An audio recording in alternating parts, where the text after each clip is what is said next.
Hello students, welcome to history insight YouTube channel. তো আজকে 21 ফেব্রুয়ারি আমরা কারেন্ট অ্যাফেয়ার্স নিয়ে হাজির হয়েছি। চলো শুরু করছি আজকের ক্লাস। ওকে, প্রথমেই আমরা যে খবরটায় আসবো সেটি হলো ন্যাশনাল গেমস। ভারতের যে ন্যাশনাল গেমস 2025-এর সেটা এবারে অনুষ্ঠিত হচ্ছে কোথায় না, উত্তরাখণ্ডে। ঠিক আছে, আমাদের ইন্ডিয়ার যে ন্যাশনাল গেমস সেটা এই বছর উত্তরাখণ্ডে অনুষ্ঠিত হয়েছে, যেটাকে আমরা সংক্ষেপে উত্তরাখণ্ড 2025 হিসেবেও আইডেন্টিফাই করতে পারি। ঠিক আছে, এবং এটা এই বছরে 38তম জাতীয় গেমস। 38তম জাতীয় গেমস, ঠিক আছে, কততম? 38তম। এডিশন গুলো কিন্তু আমাদের ভালো করে মনে রাখতে হবে। আচ্ছা দেখো, 37তমটা যেটা 37th যেটা ছিল সেটা কিন্তু আমাদের হয়েছে কত সালে? 2023-এ। ঠিক আছে, 2023 সালে আমাদের 37তমটা হয়েছে এবং 38তমটা এই বছর 2025-এ হচ্ছে, এবং এটা 28শে জানুয়ারি থেকে 14ই ফেব্রুয়ারি পর্যন্ত কিন্তু অনুষ্ঠিত হয়েছে। তাহলে কোথায় হয়েছে? উত্তরাখণ্ডে। কততম? 38তম। এর আগের এডিশনটা কবে হয়েছিল? 2023 সালে হয়েছিল। এবছরের যেটা উত্তরাখণ্ডে অনুষ্ঠিত হচ্ছে সেটা কতদিন ধরে অনুষ্ঠিত হচ্ছে? 28শে জানুয়ারি থেকে 14ই ফেব্রুয়ারি অবধি এটা ঘটেছে। আচ্ছা, এবার আমরা কিছু স্ট্যাটিক পোর্শন জেনে নেব যে এই যে জাতীয় গেমস বা ন্যাশনাল গেমসটা, এটার উদ্বোধন কে করেছেন যদি আমাদের প্রশ্ন আসে, তাহলে প্রধানমন্ত্রী নরেন্দ্র মোদী কিন্তু এটার উদ্বোধন করেছেন। আচ্ছা, এটার যদি বলে অফিসিয়াল লোগো কি বা ম্যাসকট কি, তাহলে আমাদের উত্তর হবে মৌলি। তাহলে আমাদের উত্তর হবে মৌলি। ঠিক আছে, মৌলি কি না? একটা হিমালয়ান মোনাল। ঠিক আছে, হিমালয়ান মোনাল হচ্ছে এই মৌলি, যেটা এই বছর 2025-এ ইন্ডিয়ান ন্যাশনাল গেমস এর ম্যাসকট বা অফিসিয়াল লোগো বলতে পারো। দেখতে পাচ্ছ পাখিটাকে? এটা হচ্ছে হিমালয়ান মৌলি। ঠিক আছে, হিমালয়ান মোনাল বা মৌলি, এটা হচ্ছে লোগো এই বছর। বোঝা গেল? ওকে, অফিসিয়াল অলিম্পিক টর্চ। ঠিক আছে, আমাদের আমরা অলিম্পিকেও দেখেছি না একটা টর্চ ব্যবহৃত হয়, তো সেই এই বছর অফিসিয়াল অলিম্পিক টর্চের নাম রাখা হয়েছে কি? তেজস্বিনী। ঠিক আছে, তেজস্বিনী হচ্ছে এই বছরের অফিসিয়াল টর্চের নাম। ওকে, চলো চলে যাচ্ছে পরে। দেখো, এটা এখন কেন নিউজে এসেছে? নিউজে আসার একটা রিজন রয়েছে যে এখানে কেরালার একটা মার্শাল আর্ট প্রদর্শন করা হয়েছে। ঠিক আছে, মার্শাল আর্টটার নাম কি? কালারিপায়াত্তু। ওকে, এবার দেখো, তোমাদের কাছে কিন্তু প্রশ্ন আসতে পারে স্ট্যাটিক জিকের পোর্শন থেকেও যে কালারিপায়াত্তু কোন রাজ্যের মার্শাল আর্ট বা এটি কি ধরনের শিল্পকলা। ঠিক আছে, তাহলে আমাদের উত্তর হবে এটি কেরালার একটি ঐতিহ্যবাহী মার্শাল আর্ট। মানে কেরালার এটা কিন্তু একটা খুব ট্রেডিশনাল মার্শাল আর্ট। ঠিক আছে, দেখতেই পাচ্ছ কেমন ভাবে এটা লড়াই করা হচ্ছে। ঠিক আছে, এরকম আকাশে উড়ে গিয়ে এরকম ভাবে এটা কিন্তু লড়াই করা হয়। এই মার্শাল আর্টটা এইভাবেই প্র্যাকটিস করা হয়ে থাকে, এবং এটা এই কারণে নিউজে এসছে কারণ এটাই উত্তরাখণ্ডে যে 38th ন্যাশনাল গেমস হয়েছে সেখানে এটা একটা প্রদর্শনী ইভেন্ট হিসেবে কিন্তু প্রেজেন্ট করা হয়েছিল। ঠিক আছে, এবং দেখো, এই যে মার্শাল আর্টটি, এটি পৌরাণিক কাহিনী অনুসারে এটা জানা গেছে যে যোদ্ধা ঋষি পরশুরাম যিনি ছিলেন, তার তিনি এই কালারিপায়াত্তু প্রবর্তন করেছিলেন। তিনি এই মার্শাল আর্টের প্রবর্তক ছিলেন। কালারিপায়াত্তু শব্দটাকে যদি আমরা একটু ভাঙি, তাহলে আমরা কি দেখতে পাবো? কালারি এবং পায়াত্তু দুটো শব্দ পাচ্ছি। কালারি মানে হলো যুদ্ধের স্থান বা যে জায়গাটায় যুদ্ধ হচ্ছে, এবং মালায়ালাম ভাষায় পায়াত্তু শব্দের অর্থ হলো যুদ্ধ বা এর সমন্বয় ঘটাচ্ছে। ঠিক আছে, তাহলে কালারি মানে হচ্ছে স্থানটা, মানে ক্ষেত্রটা, এবং পায়াত্তু মানে হচ্ছে যুদ্ধের যে সংগঠনটা ঘটছে বা যুদ্ধ যে সমন্বিত হচ্ছে সেইটা। ওকে, তো দুটোকে মিলিয়ে মার্শাল আর্টটির নাম রাখা হয়েছে কালারি পায়াত্তু, যেটা কেরালার একটা খুব ট্রেডিশনাল ঐতিহ্যবাহী মার্শাল আর্ট, যেটা উত্তরাখণ্ডের এই 38th ইন্ডিয়ান ন্যাশনাল গেমসে কিন্তু প্রদর্শনী হিসেবে এটাকে প্রেজেন্ট করা হয়েছে। ঠিক আছে, তো এই কারণে এগুলো নিউজে আছে এবং এগুলো কিন্তু আমাদেরকে একটু দেখে যেতে হবে ও জেনে যেতে হবে। ওকে, চলে যাচ্ছে পরের নিউজে। দেখো, এই যে মানুষটাকে দেখতে পাচ্ছ, এনার নাম হলো জ্ঞানেন্দ্র প্রতাপ সিং। ওকে, এনার নাম হলো জ্ঞানেন্দ্র প্রতাপ সিং। তিনি কেন এখন নিউজে এসছেন? কারণ তিনি এখন নতুন ডিরেক্টর জেনারেল হয়ে গেছেন। কার? সিআরপিএফ এর নতুন ডিরেক্টর জেনারেল হয়ে গেছেন। ঠিক আছে, তাহলে আমাদের এই নিউ অ্যাপয়েন্টমেন্ট যেগুলো সেগুলো দেখতে হবে। নিউ অ্যাপয়েন্টমেন্টের মধ্যে আমরা এনাকে পাচ্ছি, ইনি হচ্ছেন আমাদের সিআরপিএফ এর নতুন ডিরেক্টর জেনারেল। তিনি কোথায় ছিলেন? দেখো, তিনি কিন্তু আসামের যে পুলিশ ফোর্স তার প্রধান ছিলেন। ঠিক আছে, তার ডিজিপি ছিলেন জ্ঞানেন্দ্র প্রতাপ সিং। তাকে বর্তমানে সেন্ট্রাল রিজার্ভ ফোর্স, যেটা সেন্ট্রাল রিজার্ভ পুলিশ ফোর্স বা সিআরপিএফ, তার ডিরেক্টর জেনারেল বা মহাপরিচালক হিসাবে কিন্তু নিযুক্ত করা হয়েছে।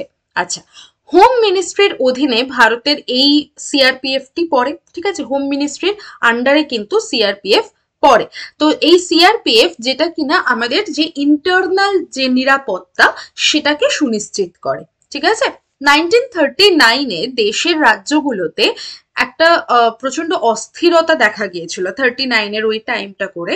তখন বেসিক্যালি এই যেহেতু ইন্টারনাল সমস্যা দেখা গিয়েছিল, আভ্যন্তরীণ কিছু সমস্যা, তো সেটাকে স্থগিত করার জন্য বা সেটাকে শান্ত করার জন্য কিন্তু এই সিআরপিএফ বা এই ক্রাউন রিপ্রেজেন্টেটিভ পুলিশ বাহিনী নিযুক্ত করা হয় এবং তখনই এটা প্রতিষ্ঠা হয়। ঠিক আছে, তাহলে সিআরপিএফ এর তৈরি কত সালে সেটাও কিন্তু আমরা এখান থেকে জেনে গেলাম 1939-এ। ওকে, তাহলে আমাদের কি দুটো জিনিস মনে রাখতে হবে, যে এই নতুন যে সিআরপিএফ এর ডিরেক্টর জেনারেল হয়েছেন তার নাম কি? জ্ঞানেন্দ্র প্রতাপ সিং। এবং তিনি কোথাকার পুলিশ ছিলেন? তিনি আসামের যে পুলিশ বাহিনী তার ডিজিপি ছিলেন এবং তাকে বর্তমানে এর আন্ডারে সিআরপিএফ এর ডিরেক্টর জেনারেল করা হয়েছে। ঠিক আছে, চলো চলে যাই নেক্সট নিউজে। এটাও একটা ইম্পর্টেন্ট নিউজ। দেখো, এনডিআরএফ এর 20তম যে রেজিং ডে সেরিমনি বা জন্মবার্ষিকী বলতে পারো, সেখানে এই union ministry of home affairs অংশগ্রহণ করেছে। ঠিক আছে, তো দেখো এটা কোথায় অনুষ্ঠিত হয়েছে? অন্ধ্রপ্রদেশের বিজয়ওয়াড়াতে কিন্তু এটা অনুষ্ঠিত হয়েছে। এবং সেখানে দেখো এনডিআরএফ সে তার যে 20th অ্যানিভার্সারি বা 20th সেরিমনি হয়েছিল, প্রতিষ্ঠা দিবস অনুষ্ঠান ঘটেছিল, সেখানে আমাদের হোম মিনিস্ট্রি কিন্তু অংশগ্রহণ করেছে। ঠিক আছে, এবং আমরা এনডিআরএফ কেন তৈরি হয়েছিল, এনডিআরএফ কত সালে তৈরি হয়েছিল, এগুলো আমাদের একটুখানি স্ট্যাটিক পোর্শন থেকে দেখে নিতে হবে। তো এনডিআরএফ তৈরি হয়েছিল 2006 সালে। ওকে, কেন তৈরি হয়েছিল? দুর্যোগের প্রতিক্রিয়া করার, মানে দুর্যোগ মোকাবিলা করার জন্যই কিন্তু এনডিআরএফ তৈরি হয়। দুর্যোগ মোকাবিলা করার জন্য এনডিআরএফ তৈরি হয়। এনডিআরএফ এর ফুল ফর্ম কি আমাদের একটু দেখে নিতে হবে। National disaster response force. National disaster response force মানে বুঝতেই পারছো, ডিজাস্টারের জন্য যে ফোর্স রেসপন্স করবে তারাই হলো এনডিআরএফ। তো এই দুর্যোগের জন্য এই এনডিআরএফ কিন্তু তৈরি করা হয়েছিল, তো দুর্যোগকে মোকাবিলা করার জন্য। তো এটা একটা বহুমুখী দক্ষ বাহিনী। তোমরা দেখতে পাচ্ছ যে অরেঞ্জ রঙের পোশাক পরে যারা আমাদের উদ্ধার কার্যে আসেন না, তো তারাই হচ্ছেন কিন্তু এনডিআরএফ এর কর্মরত। ঠিক আছে, তারা কিন্তু এনডিআরএফ এ কর্মরত, তারাই হচ্ছেন এখানকার পুলিশ ফোর্স। তো যে কোনো ধরনের বন্যার সময় তাদেরকে আমরা দেখতে পাই উদ্ধার কার্যে যাচ্ছেন। ভূমিকম্প, আর্থকোয়েক, দুর্ঘটনা, অ্যাক্সিডেন্ট, যে কোনো ধরনের দুর্ঘটনা কিন্তু সেটা ন্যাচারাল হতে পারে, ম্যানমেড হতে পারে। ঠিক আছে, যে কোনো ধরনের দুর্ঘটনায় এরা কিন্তু আসেন এবং আমাদেরকে সেই জায়গা থেকে উদ্ধার করেন। তো তাদের জন্য একটা বিশেষ ধরনের পোশাক ব্যবহৃত হয়, তারা বিশেষ ধরনের অস্ত্রসজ্জায় সজ্জিত থাকেন। ঠিক আছে, তো এই এনডিআরএফ কার আন্ডারে কাজ করে? হোম মিনিস্ট্রির আন্ডারেই কাজ করে থাকে এবং একজন এদের যে মহাপরিচালক একজন থাকেন, মানে এদের একজন কিন্তু ডিরেক্টর জেনারেল থাকেন। ঠিক আছে, তো আমরা তাহলে দুটো বিষয় দেখলাম, হোম অ্যাফেয়ার্স এর আন্ডারে আমরা এনডিআরএফ কেও দেখলাম, আবার দেখো এখানে সিআরপিএফ কেও দেখলাম। তাহলে আমরা দেখতে পাচ্ছি যে হোম মিনিস্ট্রির আন্ডারে মূলত যারা অন্তর্বর্তীকালীন বা অভ্যন্তরীণ সমস্যাগুলোকে সমাধান করতে নামে তারাই কিন্তু এই হোম মিনিস্ট্রির আন্ডারে পড়ে। ওকে, চলো পরেরটায় চলে যাই। দেখো লেজিসলেটিভ অ্যাসেম্বলি বা বিধানসভা, ঠিক আছে, বাংলায় যাকে আমরা বিধানসভা বলে থাকি। তো সেই লেজিসলেটিভ অ্যাসেম্বলি ইন্ডিয়াতে প্রথমবারের জন্য বিধানসভাতে ট্রান্সলেটর নিযুক্ত করা হচ্ছে। ঠিক আছে, তো এটা কোন বিধানসভায় প্রথমবারের জন্য করা হচ্ছে? উত্তরপ্রদেশ বিধানসভাতে প্রথমবারের জন্য দেশে এরকম ট্রান্সলেটর নিযুক্ত বা ট্রান্সলেটরের সুবিধা প্রদান করা হবে। ঠিক আছে, এটা এখনো হয়নি, হবে। তো এটার জন্য আবেদন জানানো হয়েছে যোগী আদিত্যনাথ, যিনি উত্তরপ্রদেশের সিএম রয়েছেন, তোমরা সকলেই চেনো। তো তিনি এরকম বলেছেন যে আউধি ভাষা, ব্রজ, ভোজপুরি, বুন্দেলখণ্ড, ইংরেজি এই ধরনের যে ভাষাগুলো রয়েছে এই সমস্ত ভাষায় অনুবাদের জন্য তিনি একটা মহড়া করেছিলেন বা একটা রিহার্সাল বা ট্রায়াল বলতে পারো তিনি দিয়েছিলেন, এবং সেইখান থেকে তিনি সিদ্ধান্তে এসেছেন যে বিধানসভাতে যদি এরকম ট্রান্সলেটর নিযুক্ত করা যায় then it will be very much effective. ঠিক আছে, তো এটা খুবই একটা সুবিধা হয়, খুবই একটা গুরুত্বপূর্ণ কাজ হয়, তাই জন্য তিনি এই প্রস্তাবটা করেছেন। এবং তার এই অনুমোদন বাস্তবায়ন করার জন্য একটা রুলিং কমিটি তো অবভিয়াসলি তৈরি হবে। তো সেই রুলিং কমিটি দেখবে যে তার এই দাবিটা কতটা কতটা ঠিকঠাক, কতটা সুবিধাজনক বা কি, এই সমস্ত সুবিধা অসুবিধা সবটা দিক বুঝে তারা কিন্তু এই দাবিটাকে বাস্তবায়ন করবে বা এটাকে কিন্তু লাগু করবে। ঠিক আছে, তো আমাদেরকে এত কিছু জানতে হবে না, আমাদের শুধু এইটুকু জেনে রাখতে হবে যে এই যে ট্রান্সলেটর নিযুক্তকরণের যে কাজটি, এটি প্রথমবারের জন্য ইন্ডিয়াতে বিধানসভাতে ঘটে থাকছে। কোন বিধানসভায়? উত্তরপ্রদেশের বিধানসভায়। ঠিক আছে, আর এই ভাষাগুলোর নাম একটু যদি পারো কেউ মুখস্থ করতে পারো, আউধি ভাষা, ব্রজ, ভোজপুরি, বুন্দেলখণ্ড এবং ইংরেজি, এই ভাষাগুলোরই কিন্তু ট্রান্সলেটরের জন্য অ্যাকচুয়ালি এরকম করা হচ্ছে। ঠিক আছে, দাবি জানানো হচ্ছে। ওকে, পরেরটায় যাই। পরেরটায় দেখো একটা মিউজিয়ামের কথা বলা হচ্ছে। ইন্ডিয়ার প্রথম এরকম ওপেন এয়ার আর্ট ওয়াল মিউজিয়াম উদ্বোধন করা হলো। এটা কোথায় করা হয়েছে? নিউ দিল্লিতে করা হয়েছে। কেন্দ্রীয় মন্ত্রী জিতেন্দ্র সিং কিন্তু নিউ দিল্লির যে মৌসম ভবন রয়েছে সেই মৌসম ভবনে ভারতের প্রথম এরকম ওপেন এয়ার আর্ট ওয়াল মিউজিয়াম তৈরি করেছেন। এই ছবিটা আমি তোমাদের দেখাবো, ছবিটা দেখাবো, তার আগে তোমরা একটুখানি জিনিসটা বুঝে নাও। ঠিক আছে, তো এটা ভারতের প্রথমবারের জন্য এরকম একটা আর্ট ওয়াল মিউজিয়াম তিনি উদ্বোধন করেছেন।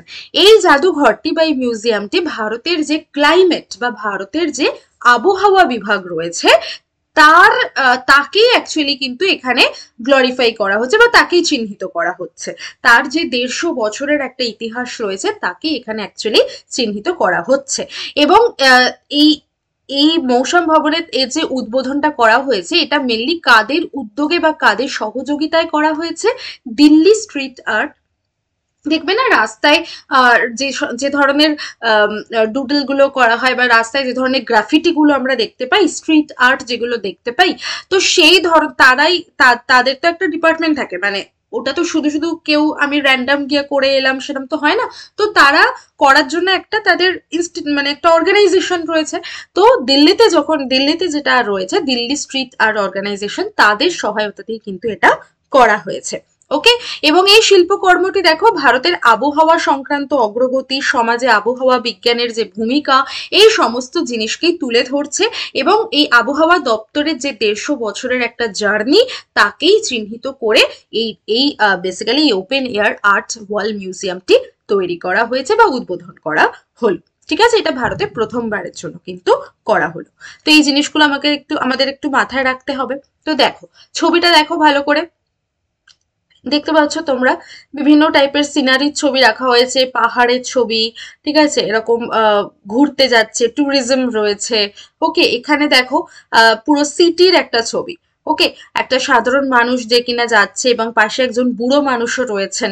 ঠিক আছে, তো পুরো একটা এই ধরনের একটা ক্লাইমেটকেও বোঝানো হচ্ছে এবং প্লাস তোমার সমস্ত দিককেই কিন্তু তুলে ধরার একটা চেষ্টা করা হয়েছে। ঠিক আছে,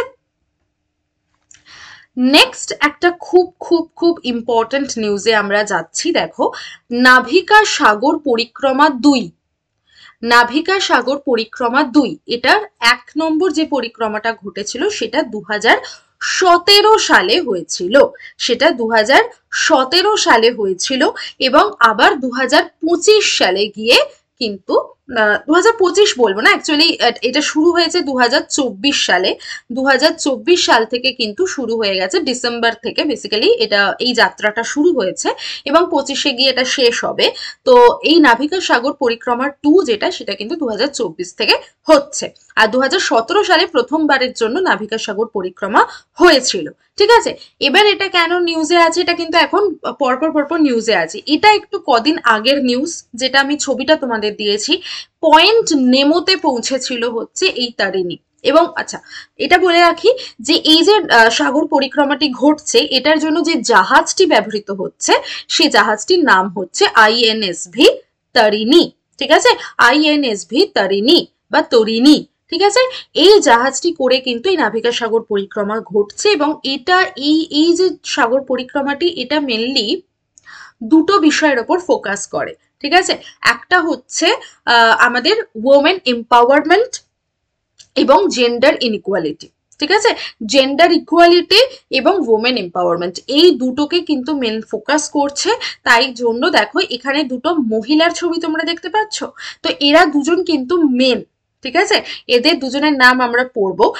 এখান থেকে, এই পেজ থেকে তোমরা এটুকু জানো যে তারা দুজনে মিলে পয়েন্ট নিমোতে পৌঁছেছিল। পয়েন্ট নিমো হচ্ছে পৃথিবীর সব থেকে দূরের একটা পয়েন্ট, মানে যেখানে এতটাই দূরে পুরো পৃথিবীর ল্যান্ড থেকে, পুরো পৃথিবীর স্থলভাগ থেকে এটা অনেক দূরের একটা জায়গা, যেখানে কিন্তু তোমার মহাকাশের আবর্জনা সেখানে ফেলা হয়। ঠিক আছে, পয়েন্ট নিমো হচ্ছে এমন একটা জায়গা।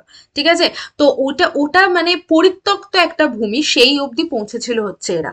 বুঝতে পারছো কতটা সাহসিকতার পরিচয় দেখিয়েছিল। এবং এই যে আইএনএসভি তারিণী যেটা জাহাজটি রয়েছে, এটা লম্বায় দেখো 56 ফুট।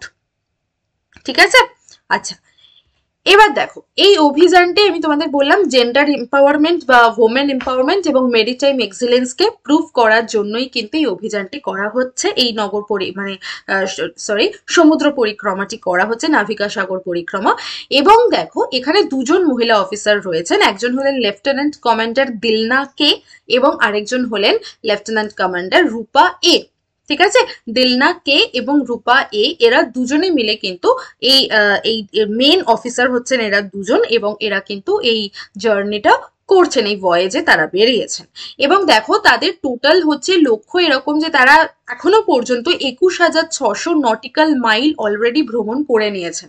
তার মধ্যে রয়েছে দেখো অস্ট্রেলিয়ার ফ্রেমান্টল, নিউজিল্যান্ডের লিটলটন, ফকল্যান্ডের পোর্ট স্ট্যানলি, দক্ষিণ আফ্রিকার কেপ টাউন, পুরো এই জায়গাটা তারা ভ্রমণ করে ঘুরে গিয়ে আবার গোয়াতে ফিরে যাবে। তারা গোয়া থেকেই যাত্রা শুরু করেছিল 2রা অক্টোবর 2024-এ এবং তারপর আবার এরা Australia, New Zealand, Falkland, south Africa ঘুরে কিন্তু আবার গোয়ায় ফিরে যাওয়ারই পরিকল্পনা করেছেন।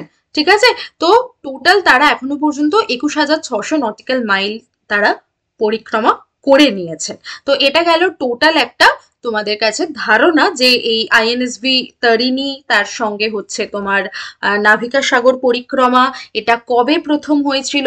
এবছর মানে 2024-এর এটা অক্টোবর থেকে আবার যাত্রা শুরু করে, যেটা কিনা নাভিকা সাগর পরিক্রমা 2।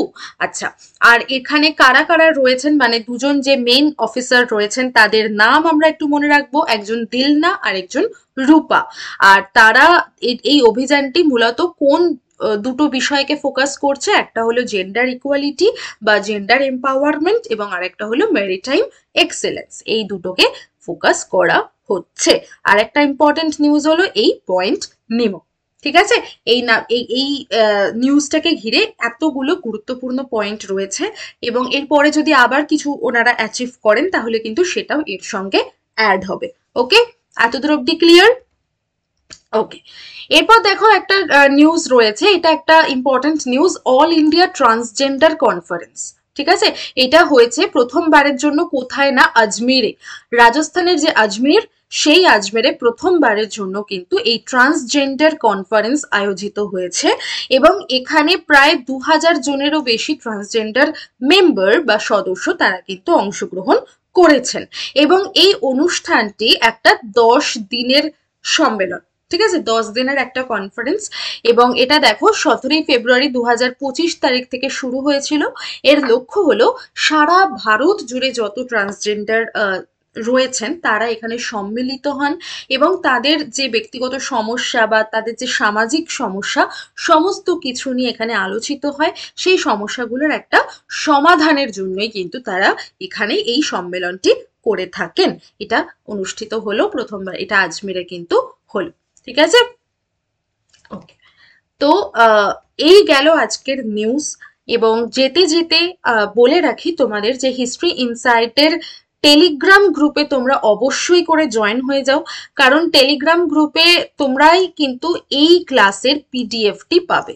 টেলিগ্রাম গ্রুপেই তোমরা কিন্তু এই ক্লাসের পিডিএফ পাবে এবং টেলিগ্রাম গ্রুপে গিয়ে মানে তোমরা টেলিগ্রামে গিয়ে হিস্ট্রি ইনসাইট বলে সার্চ করো, তাহলে কিন্তু তোমরা টেলিগ্রামটি পেয়ে যাবে এবং সেখানে জয়েন হতে পারবে। এছাড়াও দেখো ডেসক্রিপশন বক্সে কিন্তু টেলিগ্রাম গ্রুপের লিংক প্রোভাইড করা আছে, ওখান থেকেও জয়েন হয়ে যেতে পারো।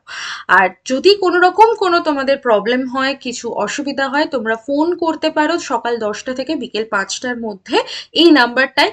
আর দ্বিতীয় নাম্বারটা যেটা দেওয়া রয়েছে সেটা কিন্তু তোমাদের হোয়াটসঅ্যাপের একটা নাম্বার, যেখানে তোমরা যে কোনো সময়, দিনের যে কোনো সময় 24 ঘন্টা তোমরা যে কোনো টাইমে ওই নাম্বারটায় হোয়াটসঅ্যাপ করে তোমাদের যা দাবি জীবনের তোমরা জানাতে পারো।